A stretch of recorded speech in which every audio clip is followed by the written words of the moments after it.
RCB ఫ్యాన్స్కి bad news. ముఖ్యంగా opener Phil Salt injure అయ్యాడు. లాస్ట్ మ్యాచ్ ఆడలేదు, ఈ మ్యాచ్ కూడా ఆడ్డు.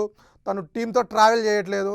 ఇంకా అలాగే చూసుకుంటే ఫిల్ సాల్ట్కి ఇంజూరీ కొంచెం సీరియస్గానే ఉంది. మిగిలిన ఐపీఎల్ తను ఆడలేని పొజిషన్లో ఉన్నట్టు తెలుస్తుంది. మేనేజ్మెంట్ అయితే ఏం కన్ఫర్మ్ చేయట్లేదు. నిన్న ఆర్సీబీ మెంటర్ దినేష్ కార్తిక్ మాట్లాడుతూ ఫిల్ సాల్ట్ అయితే ఈ మ్యాచ్ ఆడడానికి కన్ఫర్మ్ చేసింది, కానీ ఇంజూరీ గురించి అయితే ఏం మాట్లాడలేదు. తను మిగిలిన మ్యాచ్లు ఆడతాడో లేదో చూడాలి. అండ్ అలాగే ఫిల్ సాల్ట్కి జాకబ్ బేతల్ లాంటి అద్భుతమైన బ్యాకప్ ఉంది. లాస్ట్ మ్యాచ్ ఆడాడు, 3 4s కొట్టాడు, కానీ ఎర్లీగా అవుట్ అయ్యాడు. ఇంటర్నేషనల్ కెరీర్లో తను ఒక స్టార్ బాయ్, సూపర్గా ఆడుతున్నాడు. అండ్ అలాగే లాస్ట్ సీజన్ ఆర్సీబీకి ఆడిన 1-2 మ్యాచ్లు కూడా చాలా ఎక్సలెంట్గా ఆడాడు.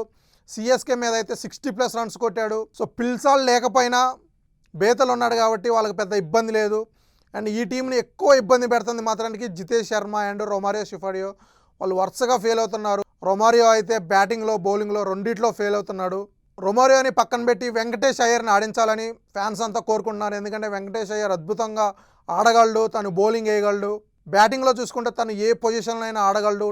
ఓపెనర్ నుంచి మిడిల్ ఆర్డర్ వరకు తను సూపర్ బ్యాట్స్మెన్. అండ్ అలాగే రొమారియోని పక్కన పెడితే ఒక డఫీ లాంటి మంచి బౌలర్ని కూడా తీసుకోవచ్చు. Jacob Bethell, Tim David, Hazlewood, Duffy, ఈ 4 ఫారిన్ ప్లేయర్స్తో వెళ్తే మాత్రానికి టీం సూపర్గా ఉంటుంది.